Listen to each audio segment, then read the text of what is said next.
Good morning. It is Monday, May 14th, and that means two things. Since 1960, residential air conditioning has reduced the mortality rate from heat related causes by 80%. It's also time for the lighting industry news brief brought to you by KeystoneTech.com, and we are talking about their exit signs and their emergency units. They've got something that'll suit what you need. You need red letters, you need green letters, you need a white housing, you need a black housing, you need edge lit illumination. They've got that for you. You need something round? They got round. You need square? They got square. They've got a bunch of different lumen outputs. They've got combo kits available. All of these are backed by Keystone's warranty, Keystone's power supplies. That's KeystoneTech.com. The link is in the description. Let's get into the news because the United States Department of Energy has allotted $400 million into energy-saving programs. These are mostly through weatherization. The official press release says that this is a replacement for the new Green Deal, which is not a thing. They might be referencing the Green New Deal, which also didn't pass the Senate. Anyway, get your money if you can. Ledison has shifted their US HQ to Dallas with a new space covering 50,000 square feet. The U.S. Department of Defense is now the primary shareholder in MP Materials. They mine rare earths. On the tariff tracker, we have 30% in new threats to the EU and Mexico, 35% in new threats to Canada. We also have 10% in new threats to BRICS nations. We also have a new deadline for tariffs. It's August 1st for realsies this time. And lastly, we have a proposed 50% tariff on copper. Also, we have U.S. buyers finding a new way to cheat on export bans from China. NEMRA has announced an entirely new labeling initiative. This is built local, backed by NEMRA. It will put stickers on things that NEMRA says are built local. We have the Red Dot Award winners named. These are design prizes, including lighting products. Elcombe, a high-end decorative lighting company, will be liquidating their entire business. The entire home decor brand will be shutting down after 40 years. We have the weekly Signify share buyback update. This is 108,000 shares back with the board, bought at 22.5 euros on average. 125 million shares remain in public-ish. Q3 at SemiLEDs shows that we have $17.7 million in revenue. Steelcase has announced a dividend of 10 cents per share. Tony Lawrence was on Get a Grip on Lighting talking about quantum stuff because that's his expertise. DHL has ratified a contract in Canada, which means shipping is going ahead smoothly. Computer Recycling is getting into lamps with a new expansion specific for mercury reclamation. ParseSpec has secured $20 million in Series A funding in hopes of creating a build and supply project solution based on AI. EnnoStar has divested from KFS Lighting with a new business plan to focus on high-revenue businesses. Emerson has issued their 2024 report showing a 30% drop in energy intensity. The White House has claimed credit for Eaton's U.S. operational expansion. Those plans were actually from before the election. Leviton cut their greenhouse gas emissions by 37% since 2021. Access Fixtures has launched a new amperage calculator. This is a new tool for calculating your LED lighting projects. Glamex has secured new offshore wind projects. They will be lighting up wind farms in the North Sea off the UK. 3 different farms out there. Gross Electric has bought Indiana Lighting Center. This is their 3rd location now with this showroom acquisition. In rep agency updates, ABB has picked Bizarro and Brindisi electrical sales for New York and New Jersey, respectively. Havels has new reps in Texas, Oklahoma, and Louisiana, and we have a recap of 143 recent partnerships. In legal news, a UK couple has won a right to daylight case. This involves £500,000 sterling over damages based on a 50-story development. In events and webinars, you can attend the 72nd NAMCO convention that runs October 19th to 22nd in Des Moines, Iowa. Science and Design has set a date for their High Point Symposium. That's on October 24th. That will focus on biophilia. We also have Circular Lighting Live that will be going ahead in September in London in the UK. In IoT news, Watts has partnered with Luminary Pro. This is a new sales partnership. Skykes has partnered with Parrot Uncle, which is to say they are now connecting ceiling fans to your IoT networks. Belkin will be bricking Waymo smart home gear.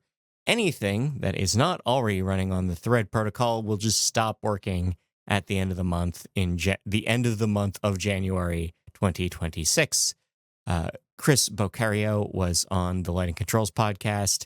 Legrand has bought a majority stake in Kojelic. That is a 60% stake in the French multifamily tech supplier. Annapolis, Maryland has built a smart trail. This is part of a new pilot program with US Ignite. IKEA is going all in on Matter with new firmware on all existing products and new support in new products. In R&D, the European Space Agency will be mapping the moon with LiDAR. This is going to be the most detailed topographical map of the moon we have when it comes together.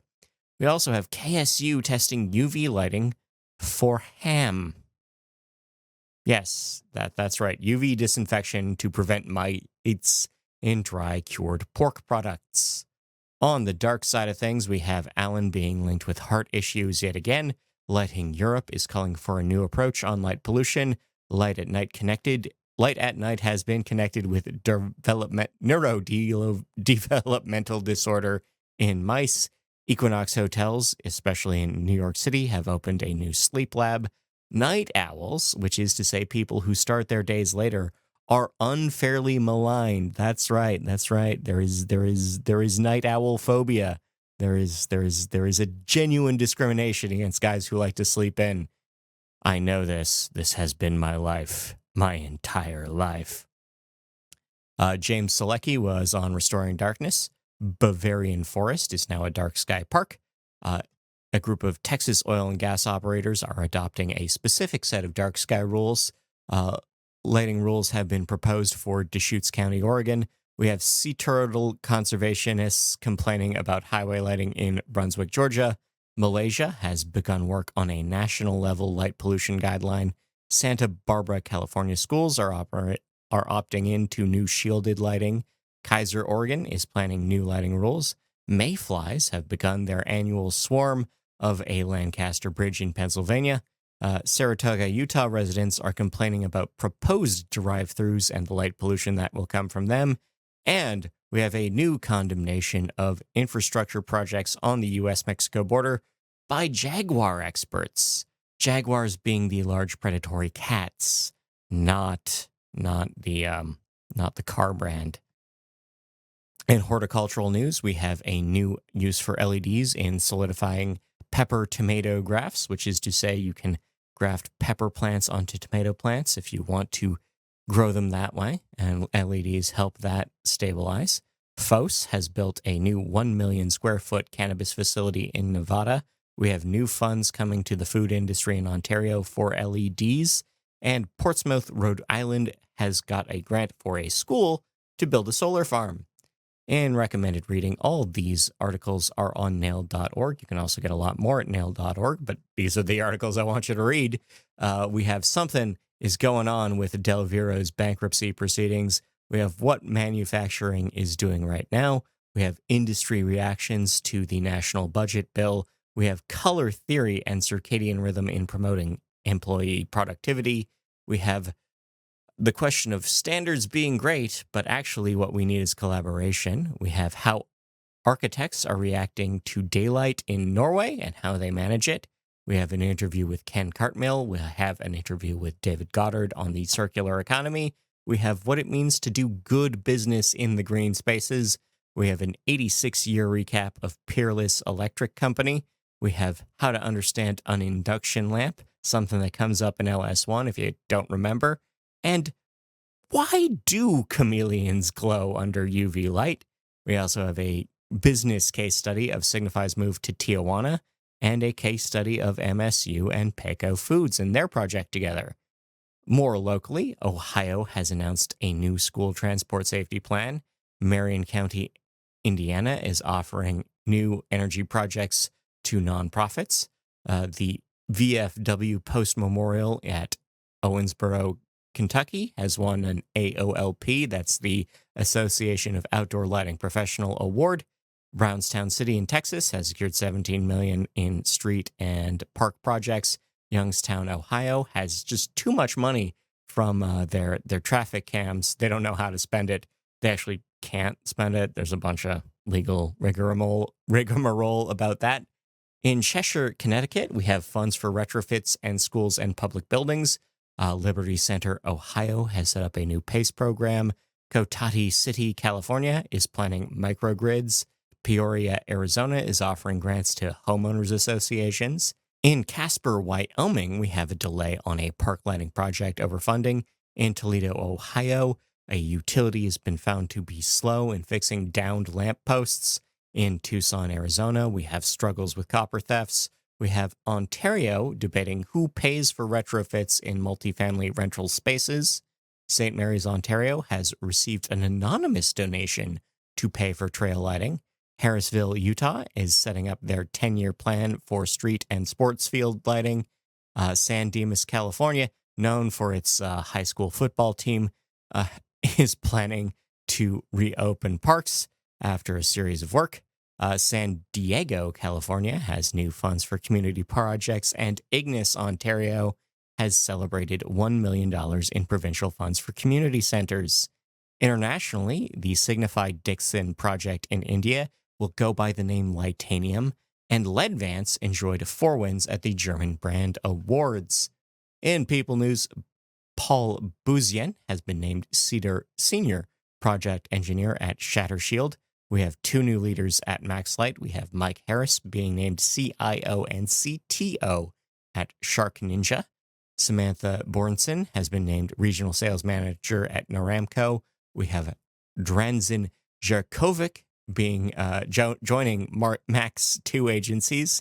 We have a new president at HZ Supply, and Russell Lowe has been named the VP of Sales and Management at Hapco Pole.